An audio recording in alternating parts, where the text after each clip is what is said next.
Visual media ethics is a complex dynamic that cannot be solved, but can it be improved? In this picture, basic human rights are exploited.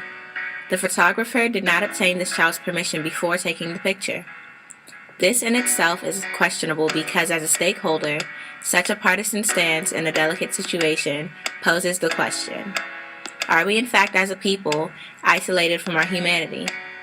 Specifically pertaining to politics and war, do we have the right to utilize images that represent our vice virtue political prowess or not so great conditions, such as brutal manslaughter, regardless of what our personal intentions are? The struggle to control the forces of production is the dynamic force behind human development, including political structure. This can only mean one thing, that my good friend Karl Marx wasn't crazy after all. Humans do have the capacity to be separated mentally from products, people, or anything contrary to what has been made their main focus or identity by society. Is consumerism something we can be cured of? How big of an issue is it? And do ads really give us room to focus on anything else? Does anyone really look at an advertisement and see anything other than the content? Is this where ad busters come in and save the day? Some would argue that we are a branded nation, with how avidly brands are shoved down our throats. Advertisements can be accused of distracting us from things that are really important. Most advertisements promote buying, even though some of the brands we affiliate ourselves with present complex dynamics of ethical issues. Should we be prompted to buy at the expense of another person's life, or at the expense of our general well-being? Take this ad, for example. Are ad busters doing a good job at initiating media literacy? How much is too much?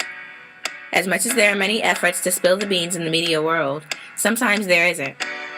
Bias exists naturally in the media world, but then there's bias that can be avoided. In Converging Media, the author makes the point that if a person has the power to hide information that would potentially make them or someone important enough look bad, then this information may not be disclosed. This is moral relativism. Personal relationships shape our respect of people's privacy and our take on it in general.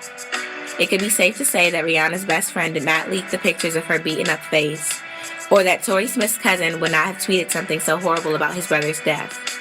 There would have been more of a filter. Furthermore, people might just be more interested in how iPhones were made if it was a picture of their little niece or nephew in a sweatshop on an iPhone ad. But then there's the Jesse Jackson incident, in which personal relations may have influenced the aftermath of the situation, but there was no deliberation as to whether or not he did something wrong, because it happened too suddenly. And there you have it, the good old notion of time and space in media, but we won't get into that. Nevertheless, the unknown is a compelling force when it comes to privacy. It's almost like the bystander effect. If it does not concern us directly, we find a way to desensitize ourselves to the situation, all tying back to the lack of media literacy ad busters are trying to work against and the isolation from parts of our humanity. These are just some major things to think about when consuming media. How much truth can one extract from a media experience? And does this quest give us any shot at making things right?